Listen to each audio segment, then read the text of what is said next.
Hi, welcome to Fostering Resilience, where I bring you everything you ever wanted to know about addiction recovery. In today's video, I'm sharing with you information about Step 10 from the program Alcoholics Anonymous. What is Step 10? How do you go about doing Step 10? And most importantly, why Step 10 is beneficial for anyone and everyone, not just people who are struggling with addiction. And be sure to stick around for the end of the video because I have a special gift for you today. Hi, my name is KJ Foster, and I just want to take a moment to introduce myself because if you're clicking on this video, watching this for the very first time, and you have no idea who I am, and maybe you've been watching some of my videos, but you're really not sure, you think you know a little bit about me, I just want to take a quick moment to let you know what I'm all about and what this channel is about. I'm somebody who is an expert in addiction recovery and relapse prevention in particular, and that's based upon spending years and years working with thousands of people who are struggling to overcome addiction. But I also have personal experience with addiction. So I'm somebody who myself has experienced addiction and a full recovery from that addiction. And also I have a husband, my spouse is someone who has been through addiction and has recovered from addiction. And I have a son who experienced addiction and has recovered from that addiction. So we are a family who is in recovery and has recovered from this seemingly hopeless state of mind and body. You know, gone from a total place of darkness to living better lives than we ever were before the addiction hit. So my channel is dedicated to providing information that's all about addiction to help you, to help a loved one, to help anyone and everyone that I can to gain more information about addiction and especially addiction recovery, because shame and stigma still exists out there and it's killing people. And so the more that I can provide information that is going to help people and live recovery out loud, the more people are going to be helped. So please help me share this video with someone who may benefit from this information, and definitely take a moment please to subscribe to my channel if you haven't already, and welcome to Fostering Resilience. Okay, Step 10. What is Step 10? Step 10 is continued to take personal inventory, and when we were wrong, promptly admitted it. And so looking at, steps 1 through 9, which by the way, if you have not watched my playlist from the very beginning, this is a part of a series that's all about 12-step recovery. I'm putting a card up there. You can click on over to the playlist on my channel and watch it from the very beginning. But in steps 1 through 9, basically we're clearing away the wreckage of the past. We're taking responsibility for our actions, and we are making, we've made those amends to people. We've looked at our assets and our liabilities, and now it's like we're starting from a clean slate. And what's really awesome about, recovery is that you get to choose, you get to choose how you want to behave, who you want to become. You get to start practicing these spiritual principles. And Step 10 is about looking at any emotional disturbances, okay, on a daily basis and addressing them immediately, not letting them build up. So if we've hurt anybody, if something has upset us, it's a spiritual axiom that is talked about in the 12 and 12, which is the 12 steps and the 12 traditions book. That is the companion book to the Alcoholics Anonymous Big Book, which I refer to as like the playbook for recovery. And so in the 12 and 12, it talks about this spiritual axiom of, whenever we are disturbed, the problem lies within us. And recovery is all about taking responsibility. So we're starting to, in Step 10, we're starting to take responsibility on a daily basis.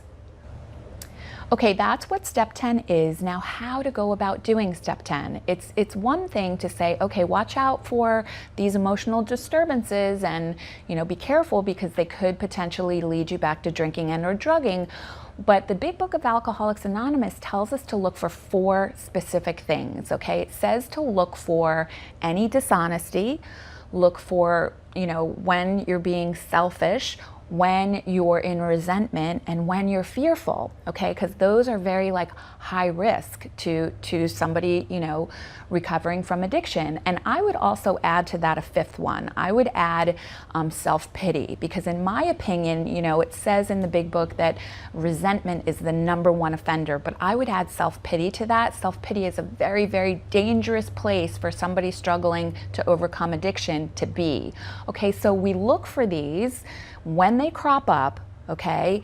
We ask God, our higher power, whatever you believe, to remove them immediately. Ask for them to be removed, and share it with someone else immediately. Share it with your sponsor, share it with somebody from your support group, and if an amends needs to be made, to make it very quickly.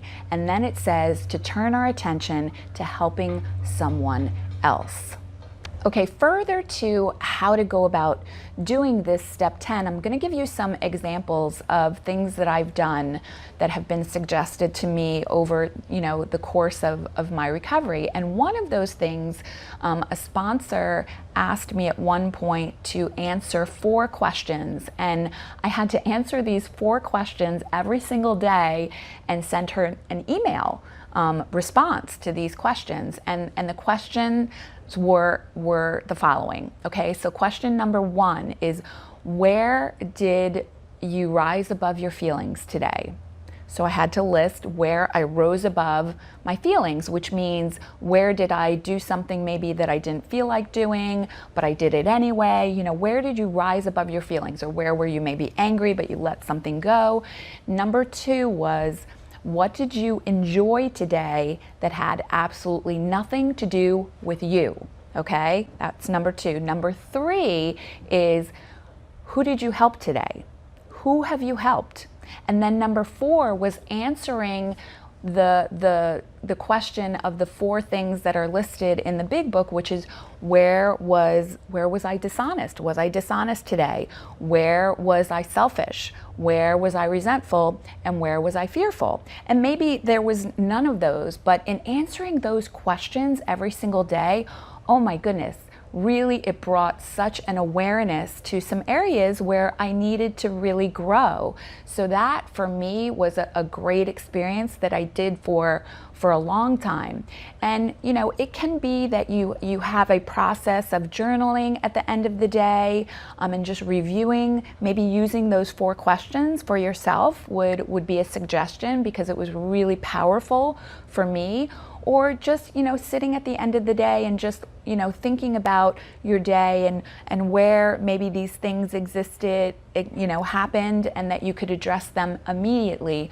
Or there's something that's called like the spot check inventory, where you do it immediately in the moment, like when you recognize that you're in fear, or that you're being resentful, or that you've been dishonest, and addressing it immediately, or where you're being selfish. And these are all ways in which we can grow and become the best version of ourselves that we can possibly be. So why is step 10 beneficial to anyone and everyone? I think maybe that you can probably understand already why this particular step would be beneficial to anyone and everyone. I believe personally that the 12 steps in total, doing the 12 steps in general, is really beneficial to anyone and everyone, and why it is so popular and has grown and addresses so many different issues other than just alcohol addiction or other addictions. I mean, there's a 12-step program out there for anyone and everyone, and that's because it really is about taking responsibility. And oftentimes we place blame on other people. We tell people, you know, you made me feel this way, or you made me angry.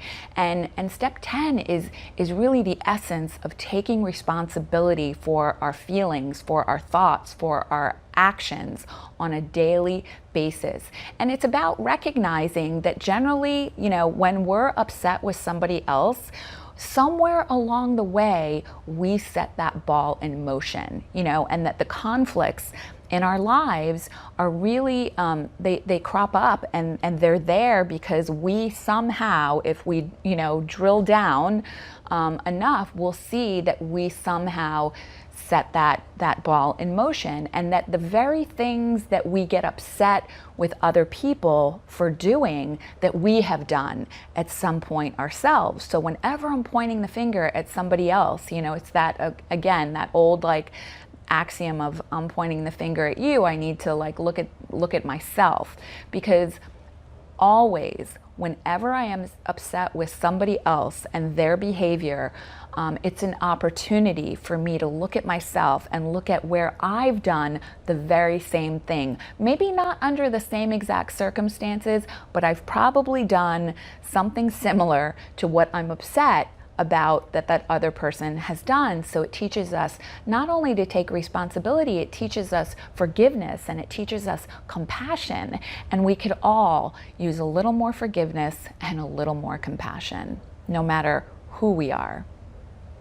And as I promised, I have a special gift for you today as we are going into step 11, which will be in 2 weeks. So next week I'm going to be talking more about post-acute withdrawals. So next Monday I will be posting a video that's all about post-acute withdrawals and benzodiazepines, so Xanax, Klonopin, those types of drugs. So I'm going to be talking specifically about post-acute withdrawals as it relates to benzos. And then the week after that, I will be talking about step 11. So in preparation for talking about step 11, I am giving you a free spiritual assessment. So in the description, there's a link. You can just go ahead and click on it, and you can download your free spiritual assessment. So it's for people who maybe want to look for other ways to practice their spirituality outside of religion, because a lot of people get confused and they think spirituality is religion, religion is spirituality, and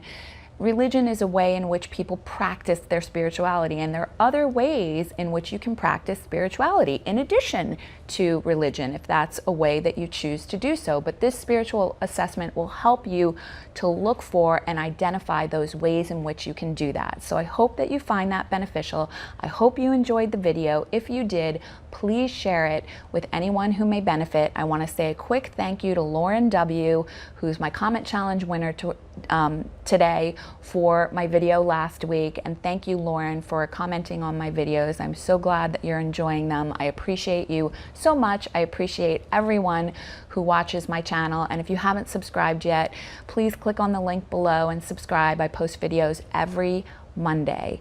So until next Monday, thank you so much for watching. Have a beautiful and a blessed day, and namaste.